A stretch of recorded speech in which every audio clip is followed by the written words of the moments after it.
Olá, sejam todos muito bem-vindos ao podcast Os Focados. Hoje temos um convidado muito especial. O meu nome é Pedro Correia e à minha frente tenho a minha futura esposa, Cláudia Mota.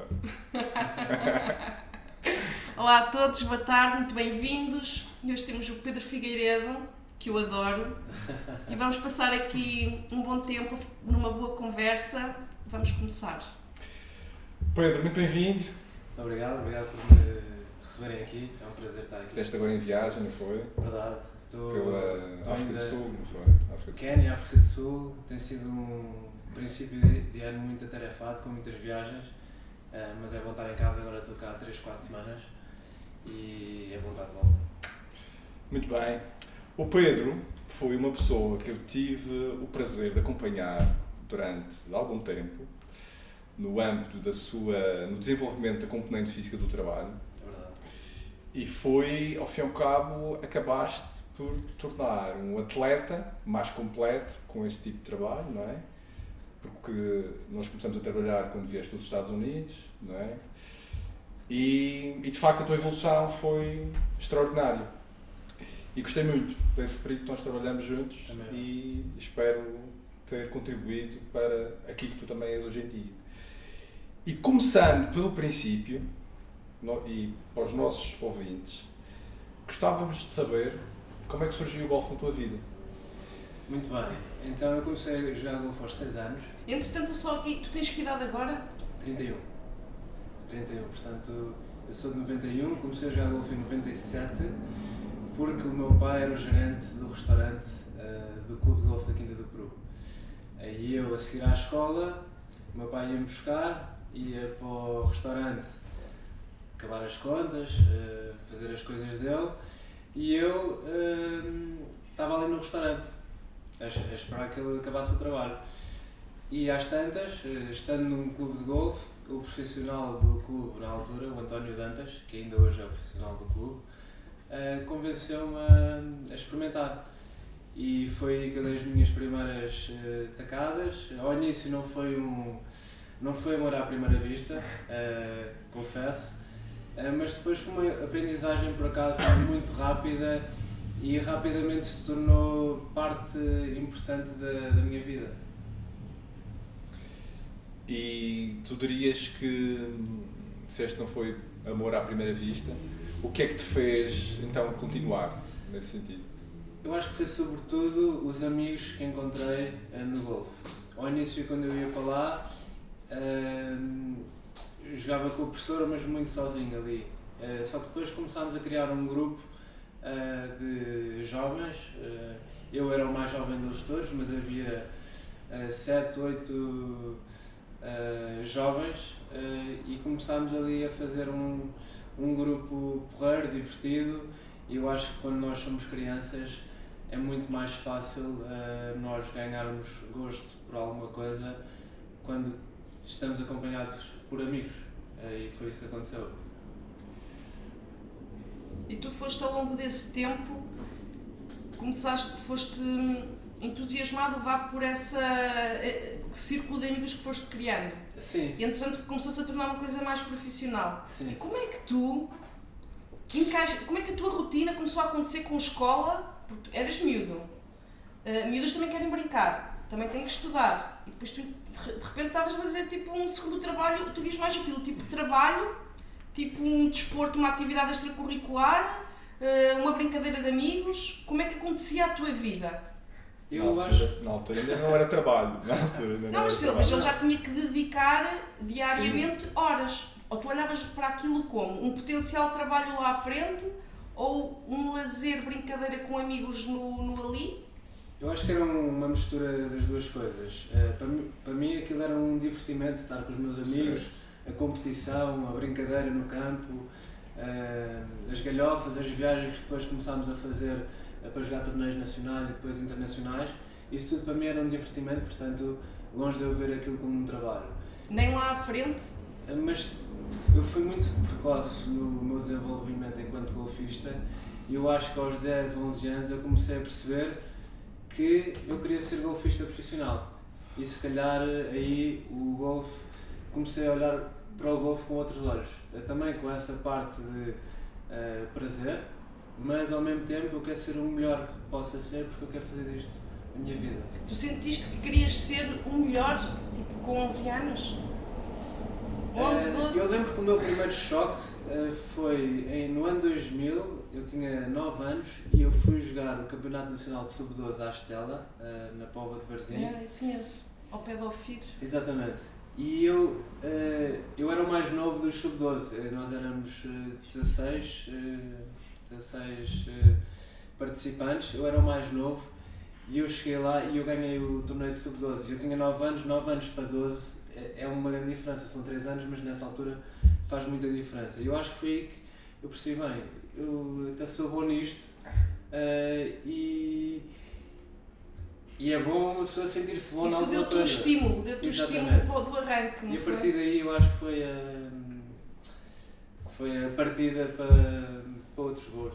E para olhares de outra forma para o golfe na tua vida a prazo. Uhum. E depois como é que aconteceu? Porque tu não Mas eu estudaste tive cá, muito não é? apoio. Depois tu também não... Eu tive muito apoio desde muito cedo, começando pela minha família, que sempre me apoiou em tudo o que era relacionado com o golfe. O meu pai era basicamente o meu chofer, levava-me a todo lado, ao país inteiro, para eu jogar torneios. A escola, eu andei sempre na mesma escola, desde os 3 anos aos 18, o St. Peter's School, em Palmela, e eles tiveram uma parte muito importante no aspecto de darem-me total liberdade para eu conseguir ser o melhor golfista que poderia ser e ao mesmo tempo tendo muito apoio na parte dos estudos. Portanto, davam-me liberdade para faltar às aulas, obviamente se isso fosse por razões desportivas, e depois davam-me um apoio muito grande na escola, com aulas de apoio, com testes que se calhar eram feitos noutras alturas, e então isso foi muito importante porque eu Isso sabia permitiu que tu conseguisses conjugar as duas coisas. conseguia dar total esforço E foco. e foco ao golfe sem perder a carruagem Da escola. da escola. E depois também tive um grande apoio da parte da Federação, jogando torneios internacionais, a Federação disponibilizava treinadores técnicos, físicos, mentais, portanto o meu crescimento como jogador também foi muito ajudado pela Federação. Portanto eu acho que tinha aqui 3 pilares muito importantes que me ajudaram no meu desenvolvimento enquanto jogador e enquanto pessoa também. Eu lembro perfeitamente do Pedro, já eu conheço o Pedro, se calhar há 20 anos, talvez. Devias ter para aí 10 anos, ou 10, não 12, sei quando é que tu trabalhaste no 10, 12 anos, quando eu trabalhava no campo de golfe de Santa Serra e acompanhava lá também os jogadores aos torneios nacionais. Eu lembro na altura que o Pedro papava quase todos os torneios. E na altura, eu lembro, devias ter para aí 11, 12 anos, talvez. Portanto, tem cerca de 20 anos. Já. E mas o que me deixou aqui curioso foi aquilo que tu referiste há pouco, que aos 10, 11 anos, como é que aos 10, 11 anos tu podes saber que queres ser profissional? O que é que fez o clique? Como é que é possível, com essa idade, ter maturidade suficiente para dizer, eu quero ser profissional de golfe? Isto para mim é incrível. Eu acho que nós, quando somos crianças, temos uma visão do que é que queremos ser, ou bombeiros, ou jogadores de futebol. E eu, como comecei muito cedo com o golfe, e era uma coisa que eu tinha prazer a fazer, se calhar não nas primeiras 2, 3 semanas, mas a partir do momento que fiz amigos, comecei a competir, a viajar, eu gosto mesmo de fazer isto. E se isto pode ser uma profissão, eu acho que seria feliz a fazer isso. Apesar de ter 10, 11 anos, acho que aquilo fez-me um clique muito cedo. Mas é a ingenuidade dos 10, 11 Sim. anos que te permite não ter crenças nem amarras que te limitem naquilo que tu podes ser a prazo.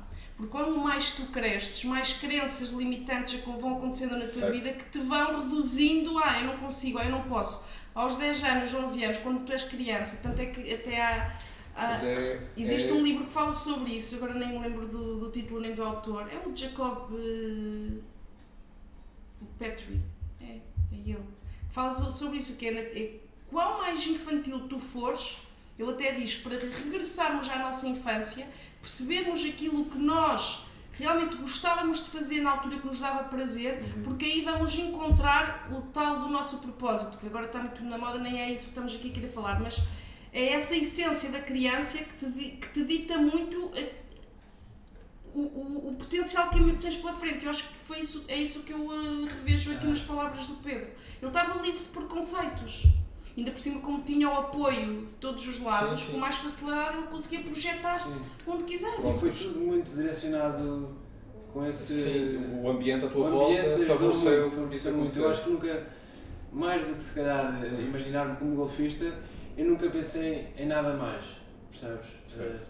Sempre foi golfista profissional. Viver o golfe. Exato. E tudo o resto passou um bocado ao lado. Então, pronto, depois começaste a jogar os torneios nacionais, internacionais, também cedo, não foi? Portanto, fizeste o liceu, não é? E depois foste para os Estados Unidos, não foi? Tiveste uma bolsa e foste para Los Angeles. Fui para Los Angeles. Foste lá em 4 anos? 4 anos, exatamente. E como é que é? Como é que foi essa experiência? Conta-nos um pouco da tua experiência. Em primeiro lugar, eu sempre quis acabar os meus estudos, ou continuar os meus estudos. Achei que era importante tirar um curso universitário e sabia que em Portugal, para continuar a desenvolver o meu golfe, era complicado conciliar as duas coisas. E sabia que nos Estados Unidos eles têm lá um sistema universitário desportivo, digamos assim, que permite isso. E então desde cedo eu também soube que queria fazer a universidade nos Estados Unidos. E foram 4 anos incríveis, porque de facto as condições que nos proporcionam. E foi curso de gestão? Foi gestão? Curso de Economia. Curso de Economia. Mas o curso era quase secundário em relação ao golfe. Sim. Porque estás a englobar num espírito tão competitivo de... Sim. Veste a ser economista? Eu na altura via mais do que vejo agora. Na altura eu sempre gostei de números, de matemática, etc. Portanto foi sempre o curso, vou para a Economia. E se por acaso o golfe não resultar, é isto que eu... E às vezes, imagina, não querendo fugir da pergunta, já vamos voltar lá, mas quando tens, ao longo do caminho, enquanto profissional de golfe, vão acontecendo algumas frustrações, tens assim algum momento em que penses, vou largar isto e vou-me dedicar à economia? Eu já pensei várias vezes nisso, até porque, para dar um exemplo, o meu colega de quarto dos 4 anos na universidade também era da equipa de golfe, mas dedicou-se somente à economia. Okay. E é um grande economista hoje em dia nos Estados Unidos. E eu às vezes penso, isto podia ser eu, estou eu aqui a viajar, a dar a volta ao mundo, que também tem... Também é bom. Também é ótimo, mas muitas vezes cansativo. Certo. E olho para ele e digo assim, isto também não era má vida, estás a perceber?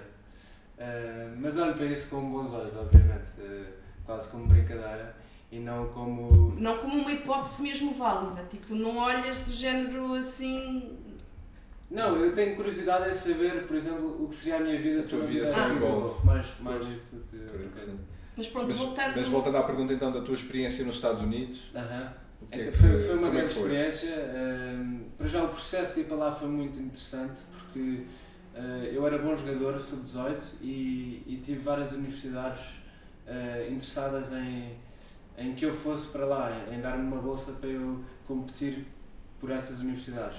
Então eu visitei com a minha família, com os meus pais, penso que foram 8 diferentes universidades pelos Estados Unidos, onde eles pagavam tudo, portanto estávamos convidados por cada uma das universidades. Foi uma viagem de 3 semanas e viajámos de uma ponta à outra dos Estados Unidos e conhecendo o ambiente que se vive nas universidades. Os americanos são muito competitivos e querem mostrar sempre que o que eles têm é o melhor. E ser introduzido a essa filosofia foi diferente do que aquilo que eu estava habituado, se calhar, aqui em Portugal. Portanto, foi uma viagem muito, muito enriquecedora. Depois acabei por escolher a UCLA, em Los Angeles.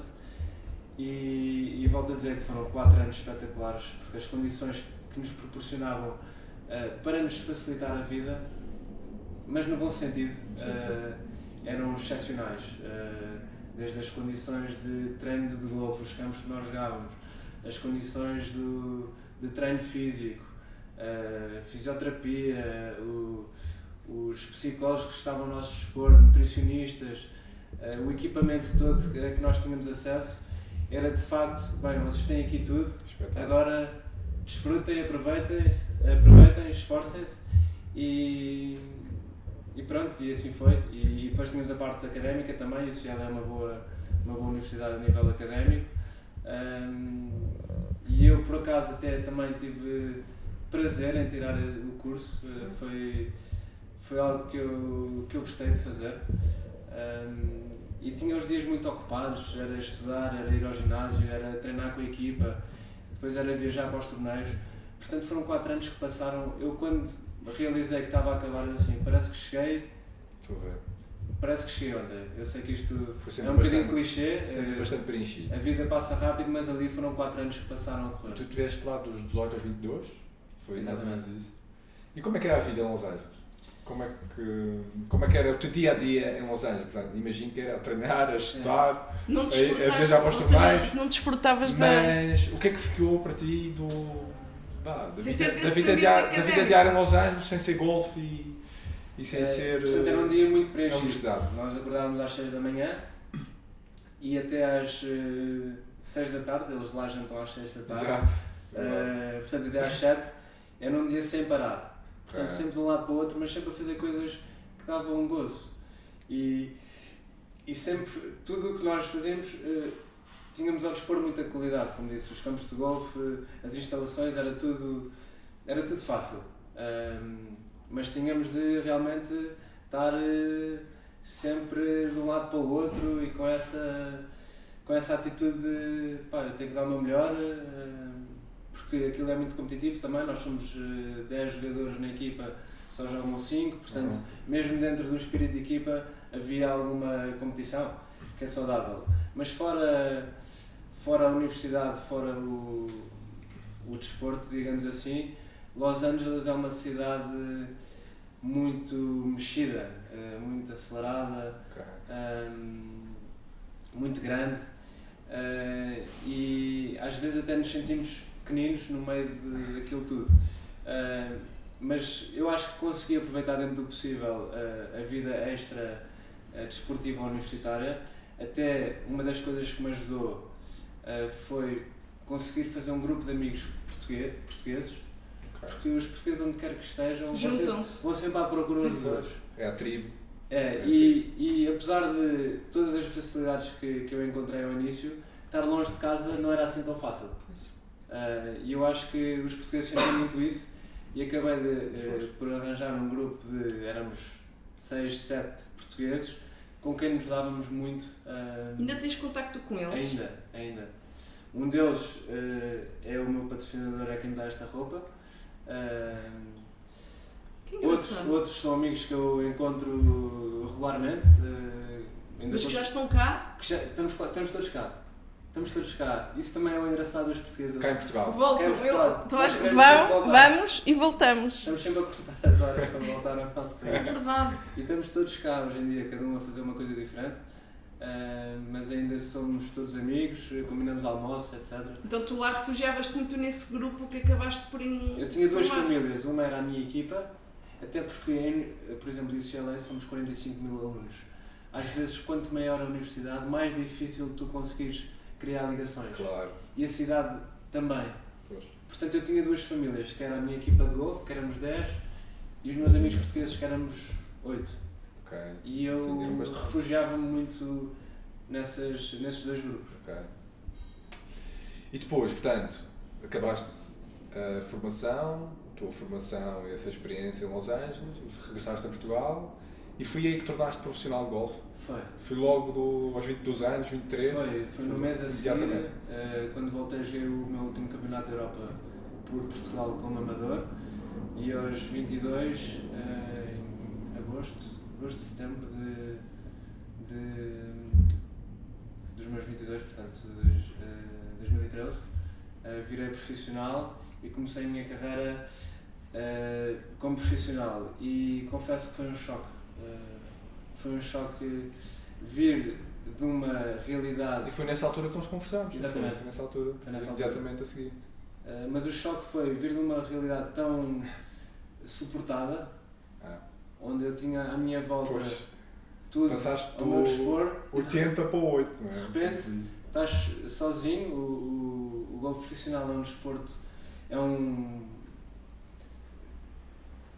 tem um ambiente muito solitário, porque estás tu sozinho, não há equipa da universidade, não há equipa nacional, estás tu por tua conta, no meio de milhares de golfistas profissionais, e onde és tu que tens de ir à procura daquilo que te possa ajudar.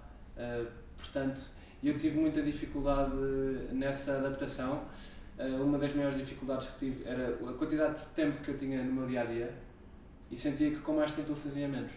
Por exemplo, na universidade, aquilo era sem parar, mas estava sempre ocupado e focado naquilo que estava a fazer. Tinhas uma rotina. E eu, quando cheguei a Portugal, perdi isso e custou-me a conseguir adaptar-me a essa nova fase. E nunca chegaste a criar essa tal rotina? Sim, daí fui à procura do Pedro, fui à procura de treinadores a todos os níveis, técnicos, mentais, e tentei começar a organizar a minha vida de uma forma mais saudável e que me desse mais oportunidade de evolução, porque eu senti que ao início era tudo demasiado livre e precisava de uma estrutura melhor no meu dia-a-dia. E como é que é hoje a tua rotina? Eu, ao longo destes últimos 10 anos, já passaram 10 anos, os 4 anos inicial passaram a correr uma sexta também, e eu fui mudando, eu acho que uma pessoa vai mudando com as experiências, com os acontecimentos que vamos passando, e hoje em dia o meu dia-a-dia diria que é diferente do que era antigamente. Eu antigamente, se não tivesse se calhar 8 horas no campo de golfe, eu sentia-me culpado por isso. Bem, eu não estou a treinar, há outros jogadores que estão a treinar e não estou lá. Eu hoje em dia olho para isso de maneira completamente diferente. Prefiro estar se calhar só 2 horas no campo de golfe, mas quando estou lá, estou a 100% lá. Estás focado. E depois faço outras coisas que se calhar indiretamente acabo por beneficiar, mesmo que não tenham nada a ver com o golfe, nem com o treino físico que faço para o golfe, mas hobbies, estar com amigos, meditar, essas coisas, eu acho que são tudo complementos muito importantes, que eu na altura era mais, eu tenho que estar no campo de golfe a bater bolas para melhorar, e eu hoje em dia vejo isso de maneira completamente... Todas as atividades que precisas de fazer para te manter em boa forma e para conseguir obter bons níveis de performance nos torneios que vais jogar, ou seja, dando atenção à componente física do trabalho, à componente técnica, toda a parte técnica que envolve o treino de golfe, parte do treino mental. Como é que tu fazes a gestão de todas essas componentes quando tens que viajar tantas vezes como precisas ao longo do ano? Não é uma gestão fácil. Nós estamos uma semana na Tailândia, a semana a seguir no Quênia, a semana a seguir na África do Sul. É um desafio. Muitas viagens grandes, jet lag, horários diferentes. Portanto, estamos sempre em constante adaptação. Mas a maneira que eu tento gerir toda esta viagem, sobretudo em torneio, é tentar fazer um bocadinho de tudo. Por exemplo, há muitos jogadores que passam muito tempo no campo de golfe. Eu quase que tento passar o mínimo tempo possível no campo de golfe e tentar englobar no meu dia-a-dia todas as outras vertentes, sejam elas treino físico, treino mental, se calhar dar um passeio, se estivermos perto da praia, ir à praia, agora estivemos no Quênia, podíamos um dia ir fazer um safari, portanto, fazer atividades que me distraem um bocadinho daquilo que é simplesmente e somente o golfe. E para mim, para a minha sanidade mental, isso é muito importante. Claro. Cada pessoa é diferente e eu diria que sou dos jogadores que passam menos tempo no campo de golfe quando está em competição. Há outros jogadores que precisam e sentem-se confortáveis se passarem lá muito mais horas do que eu passo. mas eu prefiro gerir o tempo dessa forma, dar importância a todas aquelas áreas, ouvir um bocadinho o meu corpo. Às vezes pode ser ir para o quarto e ficar 2 horas a ver um filme, por exemplo. Mas nós já passamos tanto tempo num campo de golfe, um jogo demora 5 horas, temos de estar lá 1 hora antes para treinar. Torna-se exaustivo se estivermos lá demasiado tempo. Exato. E principalmente quando se repete semana após semana, não é? Várias semanas. E eu lembro também que tentas manter uma gestão apropriada dessa condição, não é? Que fazes 2 ou 3 torneios seguidos, tentas descansar um. Sim. Que foi uma forma que tu encontraste para gerir, não é? Também essa carga de treino, pá. Agora venho de 7 torneios nas últimas 8 semanas. Ui. E sinto que fiz 7 torneios nas últimas 8 semanas.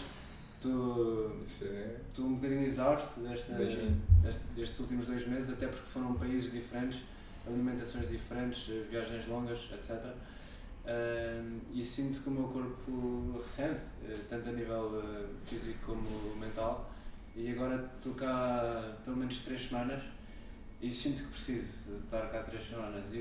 E sinto que se o meu corpo disser que se calhar preciso mais 2, mesmo que isso implique falhar 1 ou 2 torneios, acho que é preferível nós, quando vamos a um torneio,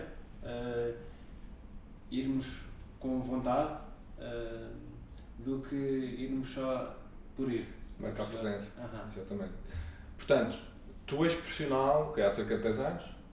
Sim, este ano faz 10 anos. Em agosto. Diz-me uma coisa, já te passou alguma vez pela cabeça desistir? Já? E ias fazer o quê? Isso é uma resposta que eu não sei dar. Portanto, mas tu já passaste... Eu nunca pensei no que é que... A sério, nunca pensei no que é que eu iria fazer se desistisse, mas o golfe é um desporto frustrante que às vezes te leva a pensar, bem, eu vou desistir disto.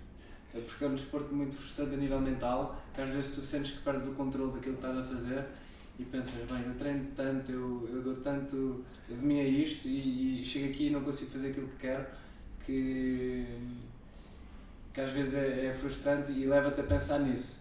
Mas é estranho que pode ser meia hora a seguir estás a pensar, bem, isto afinal, eu sou um grande jogador, estou pronto para ganhar o torneio, portanto o golfe oscila muito. Pois é. Então, isso é muito parte mental, não é? E parte emocional. Muito e que estratégias, se é que tens, ou se te apercebeste disso ao longo do tempo, como é que tu foste aprendendo ou que ferramentas foste trazendo para a tua vida para lidar com isso e para te tornares mais resiliente nessa parte? Ou seja, basicamente, como é que tu geres as tuas frustrações?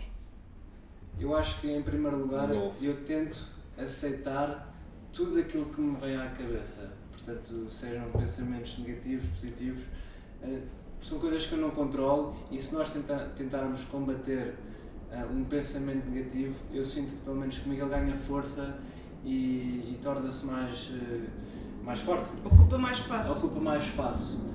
Portanto, eu tento aceitar, se por acaso estou com um pensamento negativo, aceitá-lo, realmente aceitá-lo, e depois, com algumas ferramentas que fui aprendendo ao longo dos tempos, como a meditação, a visualização, tentar atenuar o poder desse pensamento, dessa frustração. Acho que ir contra isso acaba, se calhar, por ser mais... prejudica-te mais do que se tu aceitares e tentares focar no inverso. No inverso. Por exemplo. Eu gosto de pensar na respiração, na meditação. São coisas que nos meus últimos anos eu tenho dado muito mais importância do que dava, se calhar, há 5, 10 anos atrás. Porque sei que nós vamos passar por altos e por baixos, e se formos contra esse, é sempre uma montanha russa, e eu tento ser o mais neutro possível, também para, a nível emocional, conseguir ser minimamente estável, porque o golfe de facto é um desporto que te traz muito das diferentes emoções tanto positivas como como negativas. Portanto, eu acho que aceitar é muito importante e depois... trabalhar para ela ir embora. Exato. E entretanto eu tinha uma pergunta que é, na vida que tu tens, podemos dizer que tu não tens uma rotina, não é? Varia, tem uma rotina variável. Exato. Mas dentro do que é a tua vida, quais é que são os hábitos que tu tens que vás para onde fores, eles vão contigo? E hábitos que tu consideras que são saudáveis ou que te ajudam a ser um bom jogador, a ser uma boa pessoa no sentido de lidares, aceitares esta profissão, porque não é fácil, não é? Tu de repente estás aqui, de repente vais-te embora não sei quanto tempo. A manter uma que boa hábitos performance. é que tu tens que estejas onde estiveres, eles estão lá contigo e tu até fazes questão que eles estejam porque te fazem sentir mais confortável. Por exemplo, e não estou a dizer isto porque estamos aqui em gravações. Exato, mas treinar o físico, a parte física, o treino. Até porque é 2 treinos num só, também acaba por treinar é mental. e libertar a mente. Claro. E muitas vezes, quando eu faço uma viagem grande e sinto-me cansado, eu vou ao ginásio e posso não fazer o treino mais ideal, mas fazes aquilo que é o possível para ti naquele momento. E eu sinto e vai ajudar. Exato. Sinto-me menos cansado, sinto com mais energia após esse treino. Portanto, eu acho que é uma ferramenta muito importante para mim, que viajo muito e muitas vezes... É um hábito que vai contigo para todo lado, treinar. Se não fizer isso, tanto a nível físico como mental, eu acabo por me ressentir. E é mesmo verdade. Treino é um dos hábitos que vai contigo para todo lado. O treino, eu pelo menos 3 vezes por semana, mesmo quando estou em competição, eu não abdico disso. E há amigos meus que dizem, pô, vais ao ginásio e não vais bater bolas. E eu sinto que para mim é mais produtivo e sinto melhor com isso. Portanto, o treino é sem dúvida, se calhar, meti aqui em primeiro lugar. Como dizia há bocadinho, hoje em dia dou muita importância à meditação e quando estou lá fora e mesmo quando estou em casa, medito todos os dias. Acho que me ajuda não só no meu estado emocional pessoal, como também faço quase como uma ferramenta que me ajuda no jogo. Tentar acalmar a mente ao máximo no golfe é muito importante. Eu acho que se estiver no estado mental de paz e sossego, digamos assim, é muito mais fácil para mim conseguir extrair o máximo do meu jogo. E acho que a meditação ajuda nisso. E como temos uma rotina tão de um lado para o outro, meditar é daquelas coisas que se faz em qualquer lado também. Faz em qualquer lado e são ali 10, 15 minutos onde estás... Tiras partido. Estás contigo. Estás contigo, não é? Estás contigo. Estás sem ruído, barulho à tua volta. Sim. E tu tens notado, tu começaste com essa prática de meditação de forma mais frequente há quanto tempo, sensivelmente? Há 1 ano e pouco. Há 1 ano e pouco. Está relativamente pouco tempo. E portanto tu consegues comparar com o Pedro de antes, não é? No campo, quando estás a jogar, tu notas, consegues gerir melhor o stress ou a frustração por conta disso? Esta é a primeira parte da pergunta. E a segunda parte é se tu notas que também, se essa prática tem contribuído para aumentar a tua concentração no próprio jogo durante aquele tempo que tu estás no torneio, durante aquelas 4 horas e tal. Sim. Eu acho que não é tão fácil tu conseguires sentir isso. Falo por mim. Okay. Não é uma coisa que eu diga, bem, este ano eu sinto-me muito mais capaz a nível de foco e concentração do que sentia há 1 ano atrás. Mas ao mesmo tempo, eu, por exemplo, mesmo a meditação, quase que eu tento levar às vezes para o campo e se sinto que estou num momento mais agitado a nível de pensamento emocional, eu uso estratégias que são quase como meditação. Para se produzir aquele estado. Exatamente. E eu acho que aí sim que sinto diferença. Mas no jogo em si é difícil tu quantificares a diferença entre será que eu agora estou com um foco melhor do que estava há 1 ano atrás. Eu tenho dificuldade em sentir isso, mas eu acho que de modo geral eu sinto-me melhor agora do que sentia há um ano atrás. Ok. Sim, e pergunto também porque o facto de já fazeres há cerca de um ano não é? Já te permite ter algum feedback no sentido de perceber se de facto ajuda ou não. Eu digo só que é difícil se dissesses que era poucos meses, ainda era pouco quantificar, tempo. estás a ver? Não, isso é. É difícil quantificar e mesmo assim, meditando, eu no campo de golfe sinto que é um desafio mental enorme e passo por muitas fases diferentes emocionais ao longo do jogo e ao longo da semana e ao longo do mês, estás a perceber? Mas sinto que tenho a meditação e mesmo que não seja no golfe em si, a seguir posso-me agarrar a ela e abstrair-me um bocadinho de tudo isso, estás a perceber? E tu fazes a meditação junto com a visualização ou fazes a visualização separado? Faço separado. São duas ferramentas Sim, usadas para circunstâncias diferentes. Têm objetivos diferentes. Apesar da visualização ser quase uma meditação. Exato. Sim. Mas a meditação é mais para te acalmar. Exatamente. É isso. E a visualização é mais como uma ferramenta de trabalho. Exatamente. Treino mental. É assim que eu sinto. E vais aplicando conforme as necessidades e ajustas de ir buscá-las. Exatamente. Se eu estou com muita dificuldade por exemplo, se estou com pouca confiança no putt, vais para a visualização. Essa semana foco mais na visualização, fazer um bom putt, a bola entrar no buraco. E a meditação diria que é mais global. E tu, por exemplo, na meditação, tu fazes mais meditações ativas ou passivas? O que é que eu quero dizer com isto? Imagina, eu estou a lavar a louça e eu já consigo entrar ali num estado em que lavar uns pratos me relaxa. Sim. Não sei se pode dizer, que quem percebe muito de meditação provavelmente não vai interpretar isto muito bem. Mas é um estado meditativo que eu encontrei ali ativo. É o mindfulness. Ok. Se chama mindfulness. Pronto. Porque depois também temos aquela meditação mais passiva em que tu te sentas, pronto, encontras um lugar mais calmo, uma posição. Eu faço mais dessa forma. Ok. Até porque eu sou uma pessoa que quando estou a fazer as coisas, muitas vezes não as estou a fazer. Estou com a cabeça. Estás no automático? Estou no automático. E nem me apercebo que estou a fazer as coisas. E a meditação é das únicas vezes que eu sinto que ouves a ti, que sentes e és tu parei, e tu. Parei, estou ali e estou a fazer aquilo. Mas, por exemplo, quando tu viajas imenso, nas viagens todas que tu fazes de avião, que são muito, por exemplo, agora viajaste do Quénia, quantas horas é que são? 8 mais 8. Vim da África do Sul, 8 mais 8. 8 até Dubai, depois 8 para aqui. Pronto. Nesse tipo de voos, como é que tu aproveitas o tempo ou não aproveitas, é simplesmente tempo desperdiçado? Por exemplo, tu dizes isto porque podias fazer, não sei até que ponto é que poderias aproveitar para essa reflexão, meditação, o que quer que seja. Os aviões é um bom sítio para se ler, por exemplo. Ok. Eu acho que...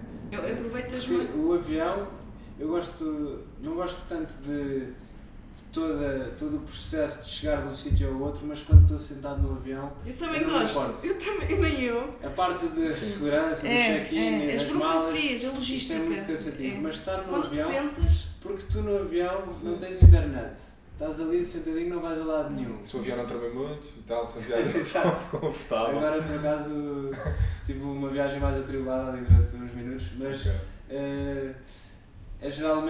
são geralmente umas horas onde tu não podes fazer muita coisa. Eu também gosto, por acaso. Eu também. Aproveito, consegui ler imenso. Exato. Acho que é dos melhores sítios que se pode ler. Eu gosto muito de ver filmes também, aproveito para ver filmes. E até para mim o tempo no avião passa rápido. Agora a logística toda antes e depois é mais cansativa. Mas estar no avião sossegado, na tua cadeira, se tiveres algum espaço. Olha, tu sentes nas viagens, na tua vida profissional, como é que é a gestão familiar, pessoal? Ou seja, sentes, imagino, falta da família, que eu te conheço, sei que também és uma pessoa bastante ligada à família. Como é que tu fazes esta gestão? Olha, eu até reformulo a tua pergunta e é assim, como é que tu vês a tua profissão com uma vida familiar pessoal? Porque a vida familiar que tens neste momento é mais vem de trás. É a linhagem que já te pôs aqui. A tua linhagem, como é que tu vês a coordenação disto com isso? Eu acho que no nível que eu estou neste momento, eu acho que é quase incompatível. Mas tu não tens colegas que têm, colegas de profissão que têm... Tenho, mas eu, por exemplo, não me vejo a ter a vida... dessa forma. Okay. Se eu chegar ao nível que eu quero chegar, eu acho que aí sim torna-se mais fácil, porque jogas menos torneios, se calhar consegues trazer a família contigo, passas mais tempo em casa, mas eu estou numa fase onde ainda não cheguei a esse nível e tenho de jogar torneios quase todas as semanas. Não teria capacidade financeira para trazer a minha mulher aos meus filhos comigo. E nem sabes se ela quer ir também, não é? Pronto. Também não é fácil. Não, exatamente, é verdade, porque a mulher é um ser individual que tem uma vida própria também, não? Claro. Ela teria que partir do pressuposto que abdica da vida dela para acompanhar. Sim, obviamente. Mas pronto, e lá está, precisava de haver toda uma logística económica que bancasse tudo. Pronto, não havendo, já se parte do pressuposto que ela fica em terra. Não ficando em terra, fica difícil. Não se coaduna com aquilo que tu... Fica mais difícil. Não, pode ficar em terra. Provavelmente tens colegas em que as mulheres ficam e eles vão. E se calhar tu não te revês nesse modelo. Exato. Não me vejo a jogar 30 torneios por ano, está 30 e em que vê-la 2-3 vezes por ano. Menos de metade do ano em casa. Claro. E a minha mulher teria de fazer. Então tu vais ficar solteiro mais quantos anos? Eu espero poucos, porque espero que o meu nível de jogo daqui para a frente seja sempre a subir. E aí já consiga. Tu imagina, tu tens a tua vida pessoal encravada. Não, se eu pensar assim. Tem uma boa motivação. Se eu pensar assim, acho que vou ao contrário. Exato. Pois também pode. Exato, é motivação. O segredo é focar-se no jogo. É focar-se a melhorar o jogo para tudo o resto. Pode ser isso com a motivação, mas também te pode. Então tu vês-te exatamente que, de acordo com a situação profissional atual, é incompatível o formares, o dares continuidade. Eu sinto isso. Porque não conseguiria dar o suporte que eu gostaria de dar à minha família, com a vida que tenho neste momento. Então neste momento o teu foco é trabalho. Neste momento sim. Claro. Olha, que conselhos é que tu, tendo em conta já a tua experiência, que já jogas golfe desde os 5 anos? 6. Desde os 6 anos. Já tens 31, não é? Portanto, 25 anos a jogar golfe. 25 anos. Incrível. Okay? Que conselhos? 24. Que conselhos é que tu darias àquelas pessoas que querem começar, os jogadores, que querem se tornar jogadores de golfe? Tendo em conta a tua aprendizagem. Pessoas que querem ser jogadoras de golfe, querem ser jogadoras de golfe como eu, ou querem jogar golfe? Não, querem ser jogadores profissionais. Querem se tornar jogadores profissionais. Ok. Conselhos é que tu podes dar a essas Um dos pessoas? primeiros conselhos eu diria que qualidade é muito mais importante que quantidade.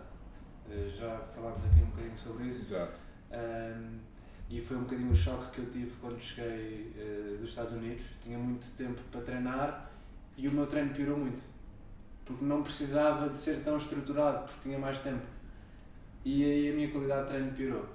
Portanto, eu sinto que é melhor estarmos pouco tempo no campo de golfe, mas ter a disciplina e a estrutura certa para enquanto estivermos lá, do que estar lá, ok, hoje vou estar 6 horas, 7 horas, 8 horas no campo. Não, eu acho que se nós quisermos evoluir, temos de ser disciplinados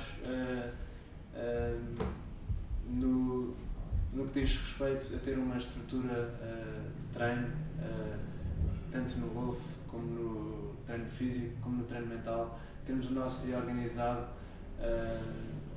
para conseguirmos completar cada tarefa e não simplesmente perdermos um bocadinho por ali, estás a perceber? Portanto, resumindo, primeiro ponto, criar uma rotina. Exatamente. Criar uma rotina de trabalho. Eu acho que isso é rotina em tudo. E a ti, daquilo que nós já falamos, só te falta a rotina na alimentação, não é? Que é mais complicado. Pelas também circunstâncias. Exato, mas que é importantíssimo sendo que tu és um atleta, não é? Sim. Eu até considero que dou muita importância a essa rotina, mas as circunstâncias dificultam muito.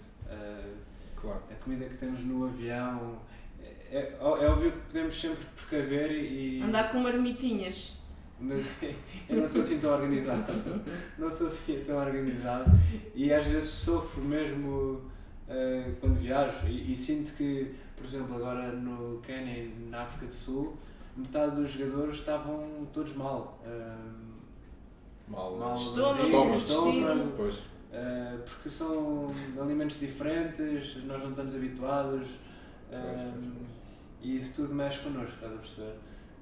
Mas a alimentação eu considero que também, portanto, eu por exemplo sinto-me sempre mal no dia em que chega ao destino.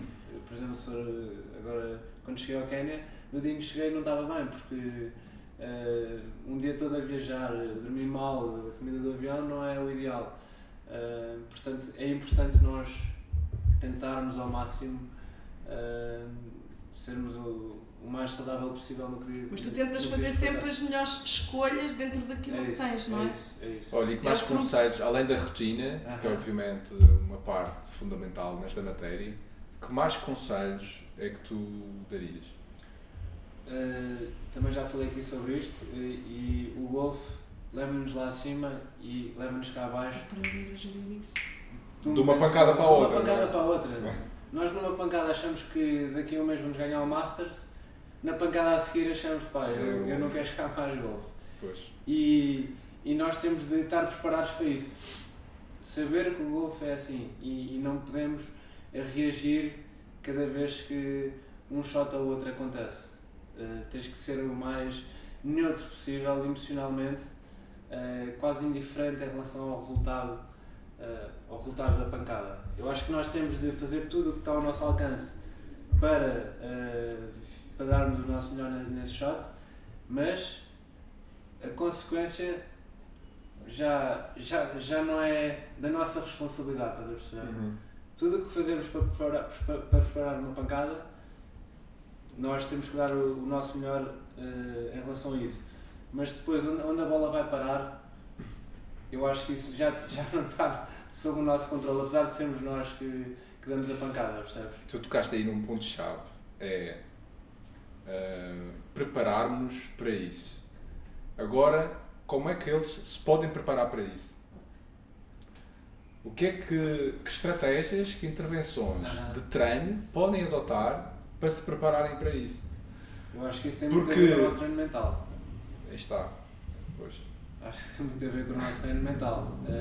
Acho que temos eu tenho um psicólogo, por exemplo, E atinaste logo à primeira vez com o psicólogo? Não, foste já tive trocando? vários. Okay. Já tive vários, mas penso que agora... Atinaste? Sim.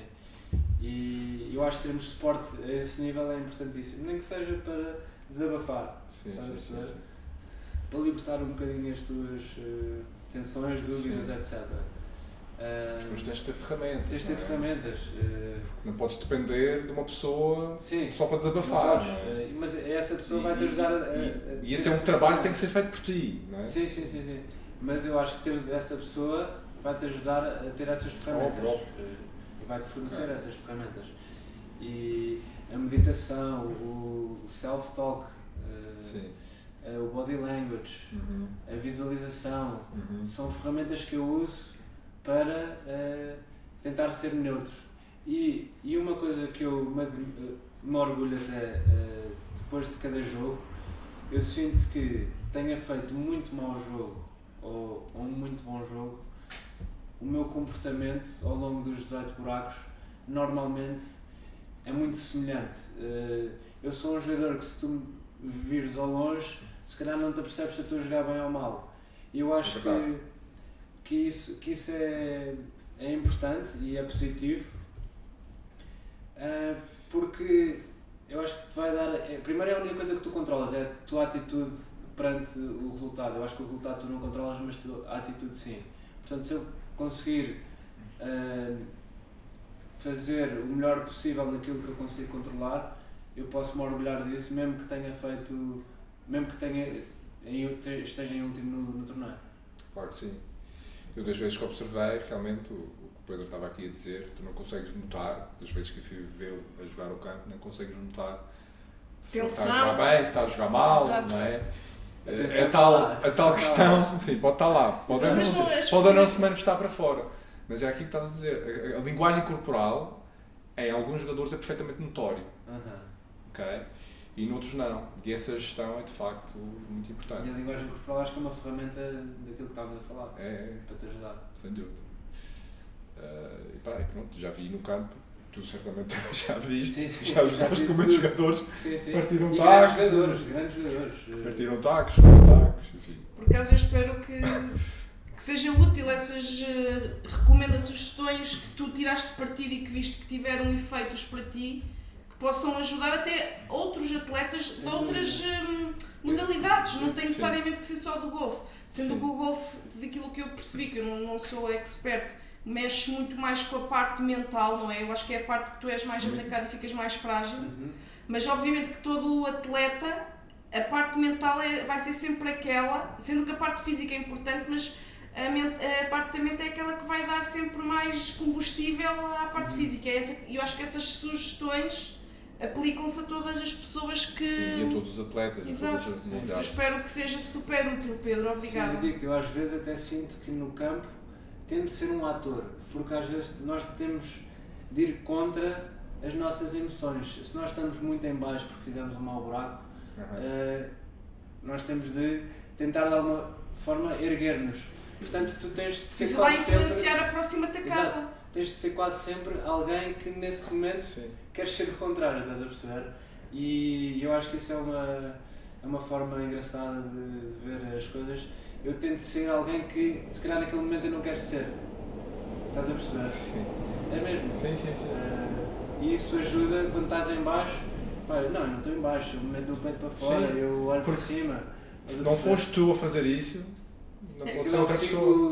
Vai ser, Tem que ser a própria pessoa. tua mente perversa a pôr-te para baixo. Tem que ser a própria pessoa. Porque ainda por cima, neste tipo de jogo, ele nem tem ninguém ao lado que lhe possa ir lá Tenho um fazer. caddy, tenho um caddy. Que pode não ser suficiente para levantar a autoestima. Pode não ser. Mas grande parte do trabalho do caddy às vezes é ser Também. quase Tu um tens psicólogo. que levar o teu psicólogo na cadeia. Mas Coach, contratar um coach para ser.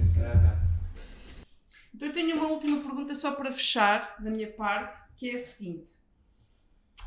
De acordo com a típica rotina que tu tens, quais é que seriam os hábitos que tu gostavas de implementar, que vejas que pudessem melhorar a tua performance como atleta e como pessoa, e aqueles outros hábitos que gostavas de erradicar que tu vês e sabes que te prejudicam, mas que te é altamente difícil não os ter eliminado ainda?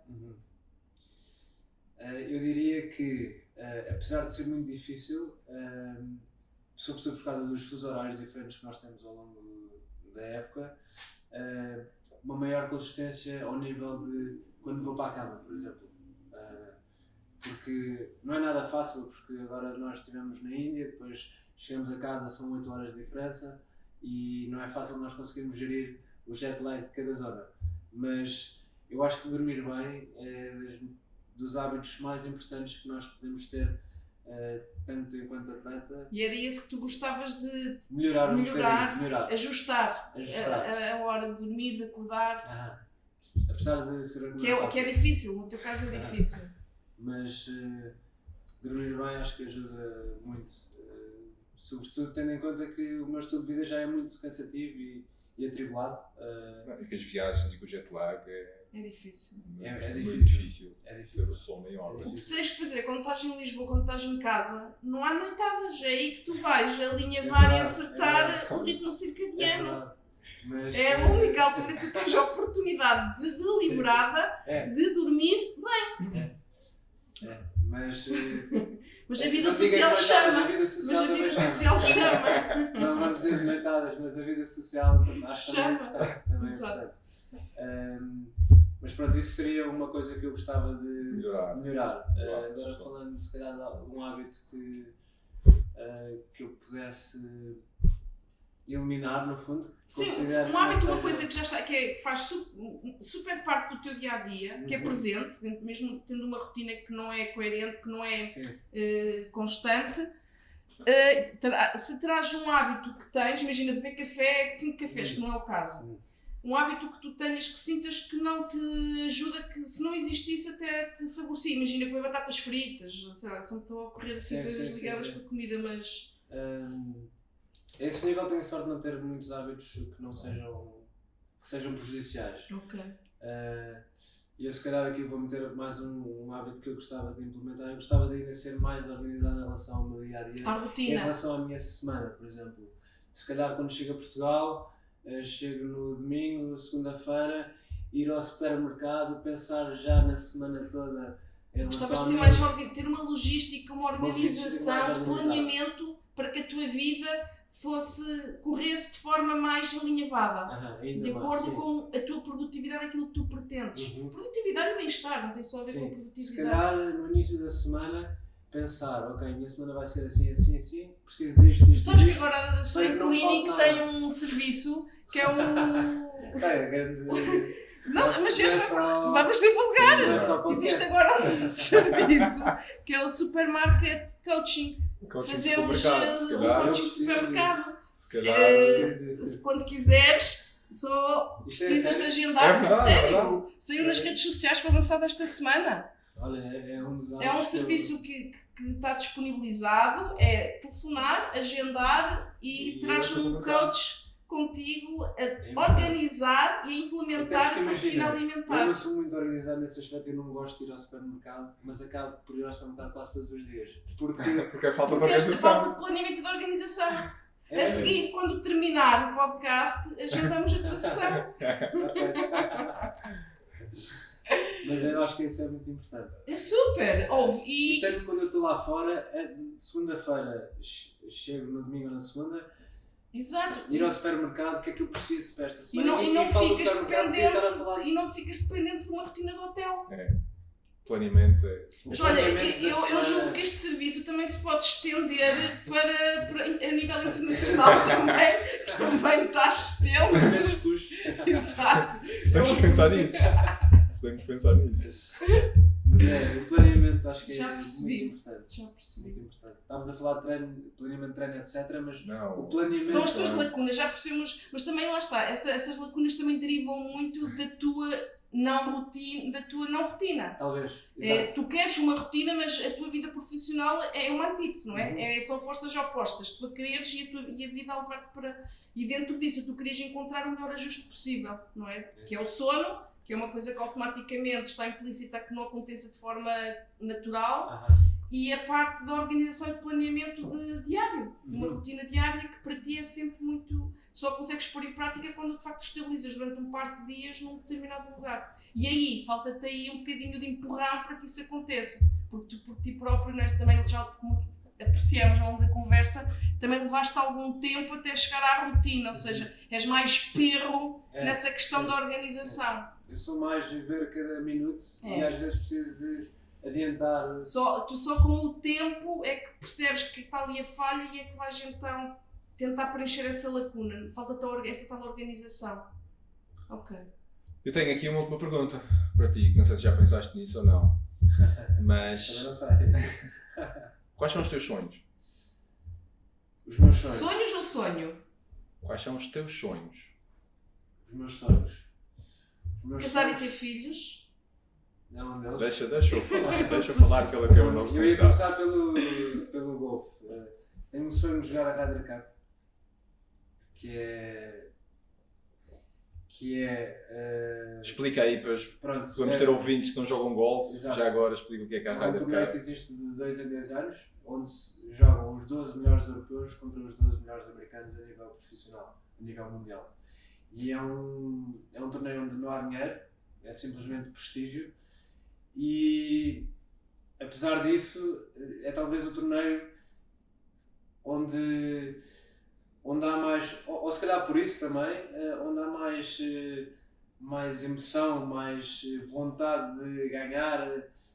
Estás a jogar com uma equipa, normalmente o golfe é individual, portanto é um torneio que, mesmo para quem não gosta de golfe, eu recomendo. Eu nem sou muito de ver golfe, por exemplo. Esse é o único torneio que eu faço questão de parar a cada 2 anos Também gosto. e ver. Este ano é em setembro, é Roma. E é um torneio especial. Eu joguei a Júnior, tive a sorte. Jogaste a Júnior? Joguei a Júnior, Ok. onde era os sub-16, era os melhores 12 americanos com os melhores 12 europeus, mas sub-16. E foi incrível na altura. E foi nos Estados Unidos ou na Europa? Foi na Europa. Foi na Europa e depois tivemos a oportunidade de ir ver a Ryder Cup Sénior. Dentro das cordas, portanto com uma experiência completamente diferente. Dentro das cordas, digo, mais perto dos jogadores e não do público normal ver. Portanto, a nível golfístico, eu acho que mais até do que se calhar ganhar um grande torneio individual ou sei o quê, eu gostava mesmo de jogar a Ryder Cup. E aqui, como a Cláudia disse, gostava de formar uma família. É um dos meus sonhos também. Diria que a nível profissional seria esse, a nível pessoal seria formar uma família. Espetáculo. Muito obrigado. Obrigado. Obrigada. Gostaste? Por acaso gostei. Por acaso gostei. Ainda bem. Acho que foi uma conversa. Foi bom e uma conversa interessante. Acho que aprendi também ao falar. Uma pessoa vai pensando, vai refletindo e às vezes nós não pensamos naquilo que fazemos e estar aqui a expor essas ideias também nos ajuda. Também ajuda. Muito bem. Obrigada. Obrigado, Pedro. Obrigado. A seguir vamos agendar a tua sessão. Obrigado a todos aqueles que nos assistiram e até à próxima. Obrigada.